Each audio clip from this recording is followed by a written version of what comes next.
Contratación pública, episodio 135.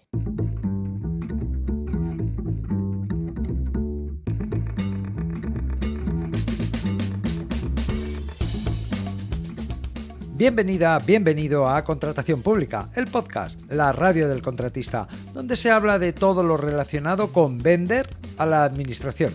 Te habla Luis Gracia, consultor sin corbata que guía y enseña a empresas y profesionales para vender a la administración. 14 de octubre de 2022, episodio número 135. Episodio en el que te voy a contar novedades sobre la subcontratación en el marco de la ejecución de un contrato público. Pero antes, ¿aprecias a tu cuñado o prefieres que no le vaya demasiado bien para que no te lo restregue? Igual tu cuñado es un pesadillas, o igual es un tío majísimo con el que compartís aficiones, conocimientos, no sé, entre cuñados hay de todo. La cuestión es que si le deseas lo mejor, si quieres que le vaya bien y que se compre el Tesla ese con el que no calla, háblale de mi curso para vender a la administración. Más facturación, a clientes que pagan siempre, dan prestigio y no marean más de la cuenta. Yo se lo cuento en luisgracia.es. Y ahora sí, vamos al tema.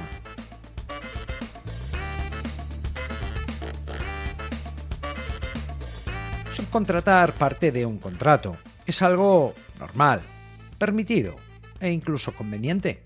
En muchas ocasiones, la competitividad de una oferta viene determinada por los proveedores y subcontratistas y las relaciones que tengas con ellos. Es frecuente que un subcontratista sea una empresa o un profesional que está especializado en un trabajo en concreto y que por razón de esa especialización consiga mejores rendimientos y por ende mejores costes. En fase de ejecución del contrato, contar con subcontratistas también es esencial. Su especialización los hace eficaces haciendo su parte, cometen menos fallos y, por supuesto, convienen a la economía del contrato. Por eso es importante todo lo que tiene que ver con proveedores y subcontratistas en el marco de la contratación pública, porque son tan importantes y decisivos como el contratista principal. Bueno, antes de seguir como si no hubiera pasado nada. La semana pasada no hubo episodio, no hubo programa. Y es que me fue imposible grabar. Tuve 2 sesiones de formación presencial de 8 horas cada una. Lo di todo. Y me quedé sin voz. No me sale hacer cosas a medias. Total que el viernes pasado la voz de Leonard Cohen parecía la de un tenor si la comparabas con la mía. Hacía 3 años que no hacía una formación presencial y la verdad es que ha sido tan gratificante como exigente. He tenido la oportunidad de estar con personas geniales en una empresa de la que no esperaba nada especial, pero que me ha sorprendido, ha resultado ser excepcional.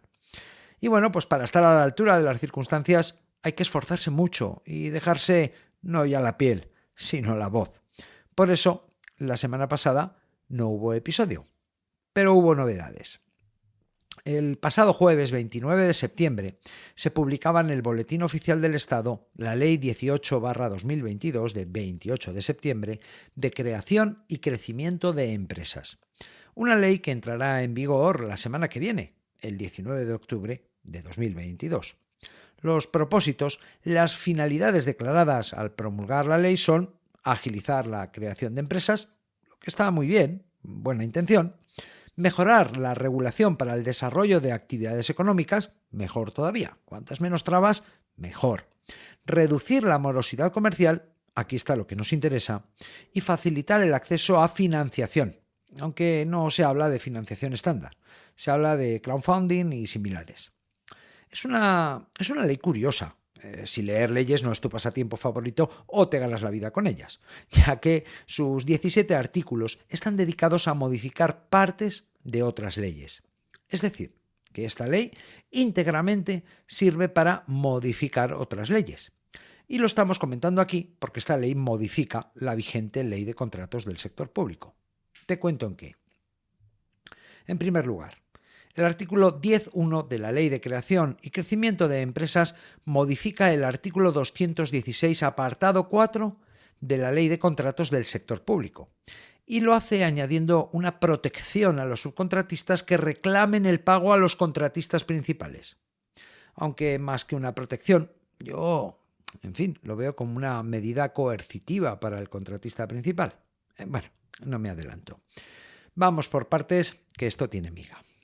En primer lugar, esto se aplicará a contratos de servicios o suministros que tengan un valor estimado superior a 140.000 euros si el órgano de contratación depende de la Administración General del Estado.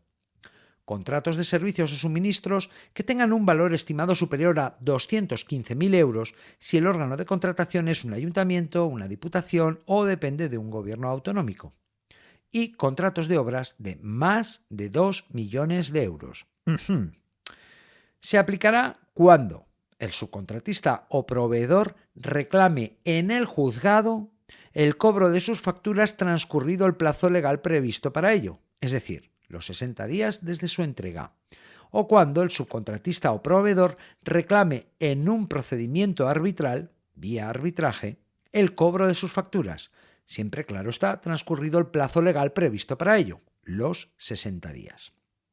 O sea que, para que esto sea de aplicación, el subcontratista o proveedor tiene que plantear una reclamación de cantidad en el juzgado o promover un procedimiento arbitral, plantear una demanda arbitral. Y después de eso, obviamente, comunicarlo al órgano de contratación para que tome medidas. Tampoco me detendré a distinguir entre ambos procedimientos, sus costes, plazos, etc. Este es un podcast sobre contratación pública. Está claro que poner una demanda en el juzgado y solicitar un arbitraje no son la misma cosa, aunque tiendan al mismo fin. La cuestión es que, si se da ese caso, si el subcontratista o proveedor reclama el cobro y lo pone en conocimiento del órgano de contratación, lo que pasará será que el órgano de contratación retendrá la garantía definitiva y no la devolverá hasta que el contratista acredite, y atención, esto son palabras textuales, la íntegra satisfacción de los derechos declarados en la resolución judicial o arbitral firme que ponga término al litigio. Buah, tela marinera. Más buena voluntad y buenas intenciones que contacto con la realidad y eficacia. Vamos a ver. Dudas. A bote pronto. ¿Vale un procedimiento monitorio como supuesto admisible para el caso? Si se trata de un arbitraje, ¿se ha de acreditar haber hecho la provisión de fondos? En caso de que el órgano de contratación tenga que tirar de la garantía definitiva, ¿qué va primero? ¿La garantía por los trabajos o el cobro del subcontratista? Puede parecer obvio, pero alguien lo tendrá que aclarar, porque el subcontratista puede acabar reclamando a la administración. Y ahora es cuando me viene la risa, ya verás. ¿Cómo se acredita esa íntegra satisfacción de los derechos declarados en la resolución judicial o arbitral? ¿Basta un justificante de ingreso? ¿Se requiere de un documento o declaración del subcontratista? Porque ya sabemos cómo se ponen en los órganos de contratación cuando toca devolver una garantía y hay alguna sombra de duda o problemilla por ahí, ¿verdad? Lo último, ¿encarecerá esto el coste de las garantías definitivas prestadas en forma de aval o seguro de caución? ¿Complicará a los contratistas normales, las pymes y profesionales, el acceso a estas formas de prestar la garantía? Mucho ojo con estos efectos, que pueden ser un problema muy grave y complicar más las cosas precisamente a quienes se pretende proteger. Porque el diablo, ya se sabe, está en los detalles. Por eso, en mi opinión, más que un efecto práctico y real, esta medida va encaminada a que los contratistas principales sean más proclives al diálogo y el acuerdo en caso de disputa por una deuda. Que por reputación, conveniencia a medio y largo plazo o para evitar problemas con las aseguradoras y sociedades de garantía recíproca, se acabe transigiendo a las demandas de los subcontratistas. Porque, a la hora de la verdad, cuando toca aplicar, yo veo más dudas que certezas y más que una solución, esta cuestión se va a convertir en un problema. Mira, te voy a contar un caso que me pasó a mí. Hoy es una anécdota. En su día fue un problema grave. Te pongo en contexto. Yo crecí en una empresa familiar, pero no te equivoques, no soy un heredero. No recibí un negocio saneado, orientado, con dinero en caja, empleados cumplidores y clientes recurrentes. No, en absoluto, justo lo contrario. Cuando yo llegué, las cosas no es que estuvieran mal, es que se había tocado fondo. Año 1992. Si algo caracterizaba a nuestro negocio, era que no había seguridad en el cobro. Nosotros no cobrábamos. Cuando se acabaron las reservas, tampoco podíamos pagar. Nuestro negocio no era ni seguro, ni fiable, ni confiable. Quien accedía a vendernos o trabajarnos lo hacía con el dinero por adelantado. En cuanto se acababa el dinero, paraban. Y eso, los que querían vendernos, los que querían trabajar con nosotros, que la mayoría de la gente nos daba por muertos y directamente nos rechazaba. Ni pagando por adelantado querían saber nada de nosotros. No encontrabas en la provincia nadie que quisiera hacer tratos contigo. Luis Gracia, ni en pintura, no paga, están arruinados. Mi padre también se llama Luis. La gente se aparta del que le va mal, lo mismo que pierde el culo, por quien le va bien. El mundo es así, no lo he inventado yo, dice la canción. En fin, te contaría de todo, 1000 desplantes, humillaciones y descaros, llorar de rabia, la vida, los negocios. Total, que pronto te das cuenta de que para prosperar necesitas trabajar con gente buena, que tu relación y acceso a según qué subcontratistas y proveedores determina tu competitividad e incluso te permite ganar más dinero. Y eso es algo que se consigue siendo muy escrupuloso con los pagos, dejándote la vida por pagar a todo el mundo. Al principio por adelantado, cuando empiezan a confiar en ti, con puntualidad. Una y otra vez, cientos de veces, miles de veces, durante años. Y así es como, con el paso del tiempo, te conviertes en alguien a quien la gente quiere vender. ¿Hay seguridad en el cobro? Me interesas. Total, que un día, y ya gozando de la fama y prestigio de quien paga siempre de forma puntual y es sumamente fiable, tuvimos un problema, un problemón. En estas que un subcontratista no cobraba las facturas que presentaba, y no las cobraba porque la persona responsable de dar el visto bueno al cobro de sus facturas, se llama Carlos, no lo hacía. Las facturas no se ajustaban a lo estipulado en el contrato, no eran admisibles y por tanto no eran conformadas y quedaban atascadas en esa parte del proceso, justo al principio. El subcontratista, se llama Pascual, no se bajaba del burro, ni accedía a revisar la factura. El responsable de conformar la factura tampoco cedía y no la aprobaba. Bueno, pues la típica negociación. Recibíamos cientos de facturas cada mes, no exagero. Por tanto, era una disputa más entre el responsable del trabajo, Carlos, y un subcontratista, Pascual. El pan nuestro de cada día. Hasta que el subcontratista decidió tirar por la calle de en medio, sin avisar, sin más ni más. El subcontratista tenía un seguro de crédito. Un seguro que le cubría el impago de sus clientes con la compañía Crédito y Caución. Te suena, seguro. Y para forzar la situación y cobrar las facturas que no le aprobaba a Carlos, Pascual decidió denunciar el impago a su aseguradora de crédito y que fueran ellos quienes le pagaran. Sencillo, ¿verdad? Si no me pagas tú, ya me pagará Crédito y Caución. El efecto de esto fue tremendo.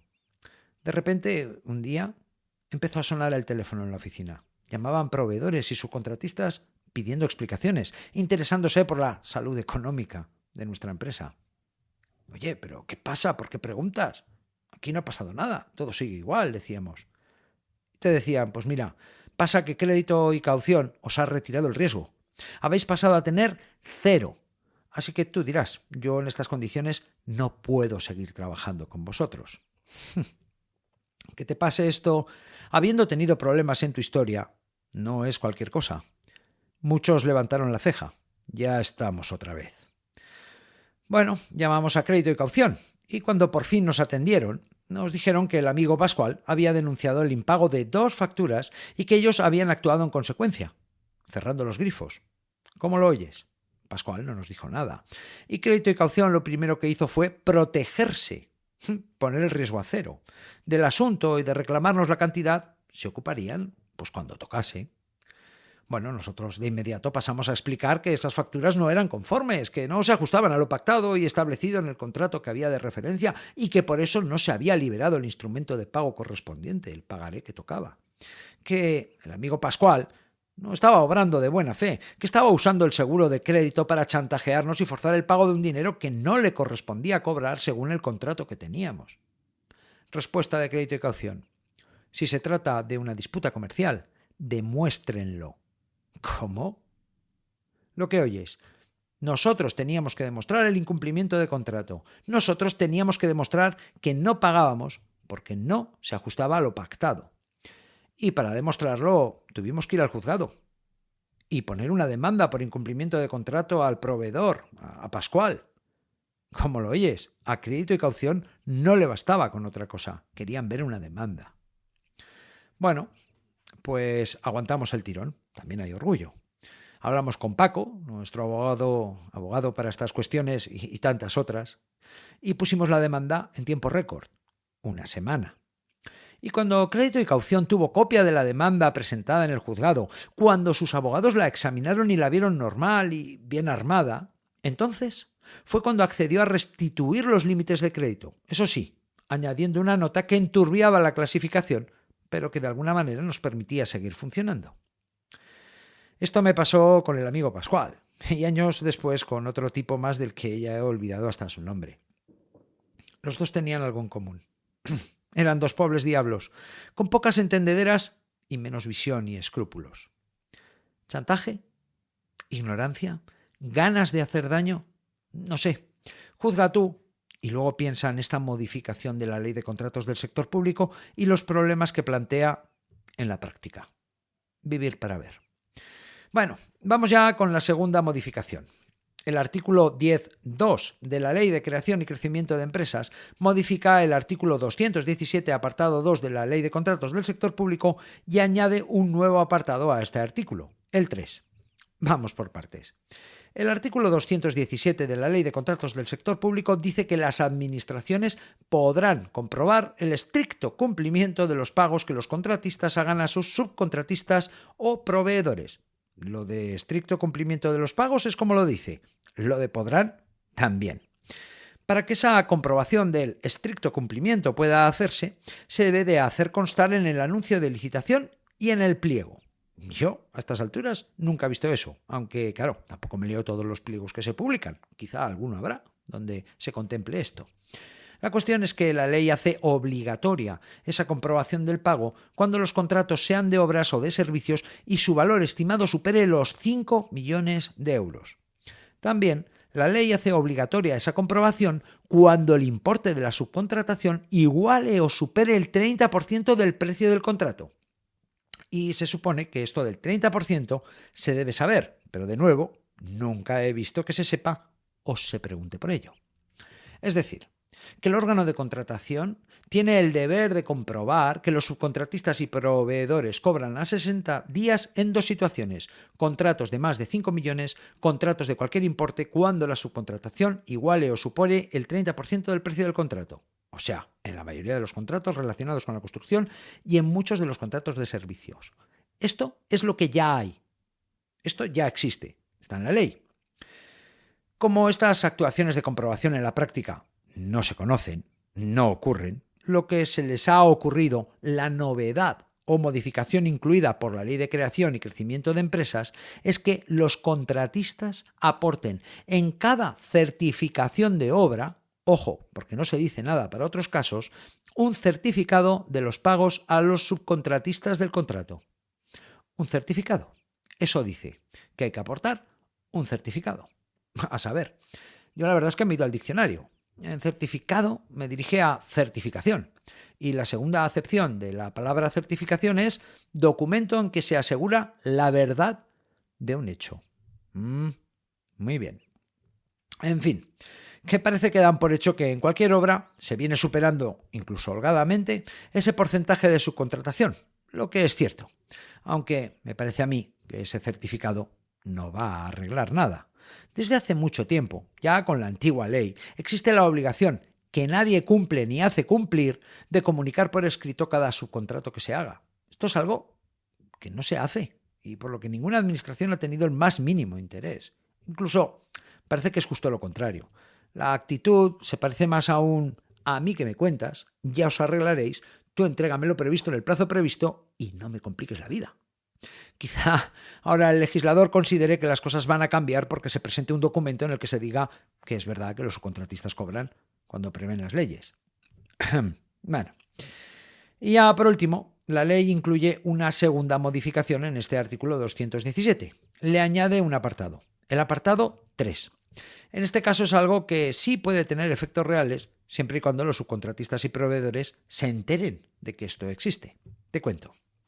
A partir de ahora, la Administración deberá imponer una penalización, al contratista cuando exista una resolución judicial o arbitral en la que quede acreditado el impago o el pago a destiempo a un subcontratista o proveedor vinculado a la ejecución de un contrato público. ¿Vale? Ahora bien, atención, siempre y cuando la demora en el pago no venga motivada por el incumplimiento de alguna de las obligaciones contractuales asumidas por el subcontratista o por el suministrador, el proveedor. Uy, uy, uy. Y por último dice, y leo textualmente, la penalidad podrá alcanzar hasta el 5% del precio del contrato y podrá reiterarse cada mes mientras persista el impago hasta alcanzar el límite conjunto del 50% de dicho precio. La garantía definitiva responderá de las penalidades que se impongan por este motivo. Claro que sí. Vamos a ver. Dudas. A bote pronto. ¿Qué tiene que pasar para que quede acreditado el impago o el pago a destiempo? ¿Debe figurar expresamente en la sentencia o resolución? ¿Su señoría lo hará constar? ¿Deberá el letrado que reclama tenerlo en cuenta desde el primer momento en su escrito de demanda? ¿Qué se entiende por incumplimiento de alguna obligación contractual? ¿Tendrá que entrar al fondo de la cuestión su señoría para hacerlo constar en su resolución, en su sentencia? ¿Qué efectos tendrá esto con la liberación y devolución de las garantías? ¿Qué pasa si la demanda se interpone con posterioridad a la devolución de la garantía? ¿Y si en el pliego de cláusulas administrativas no se ha establecido una penalidad para esto? ¿Qué debe hacer la Administración? Vaya lío, ¿verdad? O igual es que yo lo estoy explicando mal o lo he entendido mal, que no lo sé. En fin, disculpa que haya sido tan crítico en la lectura de estas novedades, pero no hago este podcast para quejarme, ni para cambiar el mundo. Aunque tampoco se puede esperar que nos creamos, que por escribir algo en el BOE se vayan a resolver los problemas. Buenismo y buen rollismo hasta cierto punto. Mira, reconozco y valoro positivamente las buenas intenciones, tanto de lo establecido en la Ley de Contratos del Sector Público como de las modificaciones introducidas por esta reciente Ley de Creación y Crecimiento de Empresas. Aunque la realidad es la que es y la que viene siendo. Los tratos que los contratistas tengan con sus subcontratistas nunca han interesado a la Administración. Siempre han considerado que no es cosa suya. Ya os apañaréis. Igual que ocurre en el sector privado. Y por mucho que se escriba en el BOE, así seguirá siendo. Al menos de momento. En resumen, tener proveedores o subcontratar parte de un contrato es algo normal, permitido e incluso conveniente. Al hilo de esta situación tan común y para tratar de mejorar las condiciones en las que estos proveedores y subcontratistas cobran, a partir del 19 de octubre de 2022, debido a la entrada en vigor de la Ley 18/2022 de Creación y Crecimiento de Empresas, se van a modificar 2 artículos de la vigente Ley de Contratos del Sector Público. Por un lado, se modifica el artículo 216, apartado 4, una modificación que obliga al órgano de contratación a retener la garantía definitiva hasta que el contratista acredite que ha pagado a sus proveedores o subcontratistas. A retener, cuidado, no a pagar con ella.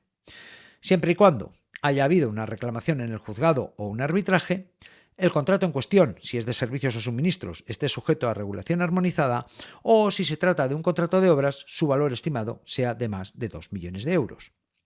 Por otro lado, se modifica el artículo 217, apartado 2 de la Ley de Contratos del Sector Público y se añade un nuevo apartado a este artículo, el 3. La modificación del apartado 2 obliga a que los contratistas aporten en cada certificación de obra, ojo, porque no se dice nada para otros casos, un certificado de los pagos a los subcontratistas del contrato. Un certificado, sin más.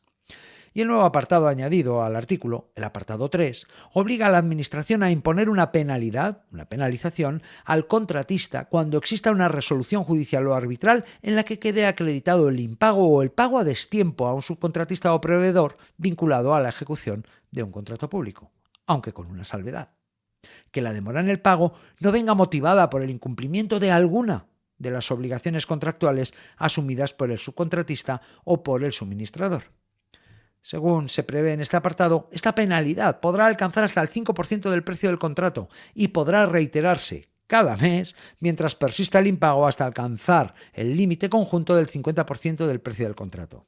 Y para eso, la garantía definitiva responderá de las penalidades que se impongan por este motivo. En fin, modificaciones y adiciones también intencionadas como confusas, que seguro que dan lugar a muchas interpretaciones y que constituyen en sí causas de discusión. Pero bueno, esto es lo que tenemos. Y hasta aquí el episodio 135. En el próximo episodio no sé de qué te hablaré. Vuelvo a tener sesiones de formación presencial, largas y exigentes. Voy a intentar no faltar a la cita, aunque si falto, ya sabes por qué es. Lo he dado todo y me he quedado sin voz. Puedes hablarme, espero tus opiniones, propuestas, sugerencias en luisgracia.es/contactar. Puedes aprender a vender a la administración en luisgracia.es y puedes escuchar este podcast Contratación Pública a través de Spotify, iVoox, Apple Podcast y en cualquier app de podcast. En todas partes, menos en Radio Marca. Gracias por estar al otro lado, por recomendar este podcast a otros contratistas, por tus comentarios y valoraciones. Nos escuchamos dentro de una semana.